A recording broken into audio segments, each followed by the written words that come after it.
Welcome back to News Geelong.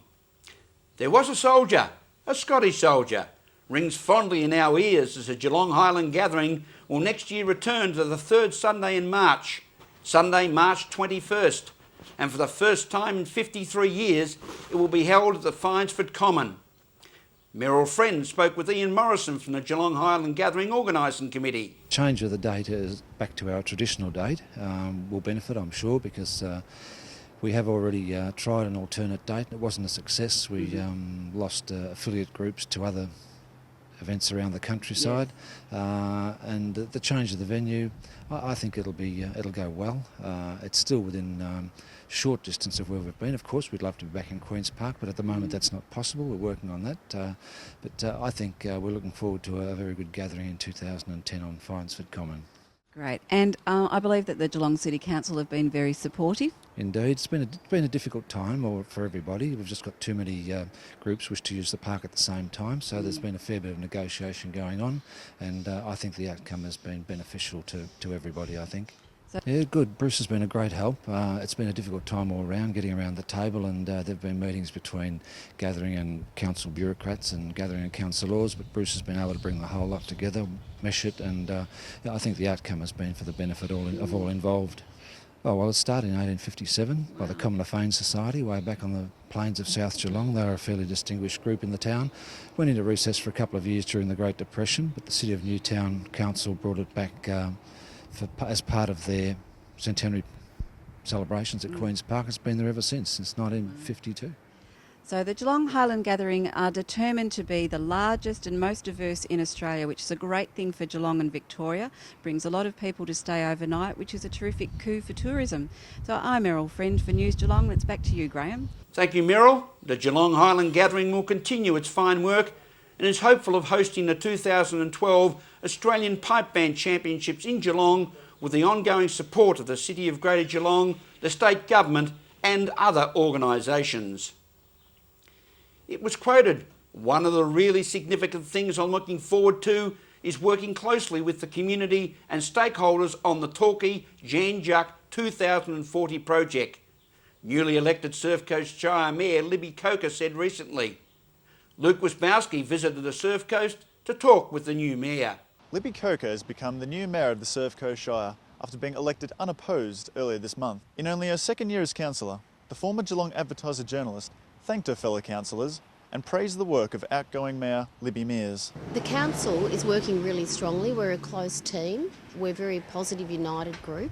I'd like to thank Libby Mears for the great work she's done this year in our first year of this term of council to establish a group that are respectful and that listen to each other and actually have the ability to work effectively as a team. My job this year is to continue to do the same and to build the connection between our council staff and councillors and with the community. Councillor Coker has listed a number of her priorities now that she's become mayor. Coping with fire risk. We have, as you're aware, we have just named 7 neighbourhood safer places in our shire. I also would like to see the Pankalack Valley in Aries Inlet returned to the people. It's in private ownership now, and we have been attempting to negotiate with the landowner, and we really want to encourage business to come to Winchelsea and to also start to look at Winchelsea as an alternative growth area for residential population as well. 2 of her main priorities are the Torquay Jan Juc 2040 project and the Bells Beach Master Plan. We found that people didn't want the level of development that we were proposing, and we will now pursue a research project really to discover how much can this area of Torquay and Jan Juc sustain development. Bells Beach is a fantastic, iconic destination that we manage. Challenge for us is to ensure that while we encourage people to come to that area to visit such a beautiful coastal spot, we also maintain the environment. Luke Wisbowski, News Geelong. Thank you, Luke. An enjoyable trip down to the Surf Coast. The Royal Geelong Yacht Club will be a hive of activity on the Australia Day weekend in January 2010. But before then, it's time for the 5 cadet skippers and crew of the Tillet teams from the Royal Geelong Yacht Club to represent Victoria at the national titles in Adelaide in January 2010. A proud mum in Merrill Friend reports from the cooling waters of Corio Bay. And I'm here at the Royal Geelong Yacht Club with three of their superstar cadet skippers who have won a place on the Tillet team to represent Victoria in the national titles in Adelaide in January 2010. Now, there were 6 places in the Tillet team and 5 of them came from the Royal Geelong Yacht Club. Now, we have 3 skippers here. Where are the 2 other skippers from Geelong, Matthew? There's Will Kelly, he's sailing in Sail Melbourne at the moment, and Ian Lee, who's actually in a world's competition over in Argentina. Wow, so you get to travel around a lot with your sailing? Yeah. Fantastic. All right, so we have the Tillet team, and what exactly does the Tillet team mean?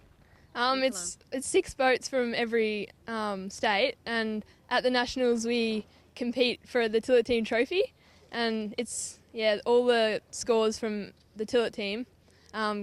Whoever has high score wins.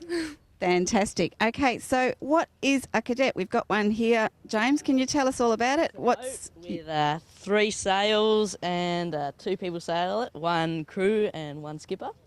Okay, and how old do you have to be able to sail in the You cadets? have to be under 18. The Royal Geelong Yacht Club, not only is there people from the Tillet team, but there's probably 15 boats going over to the Nationals in Adelaide with all these kids.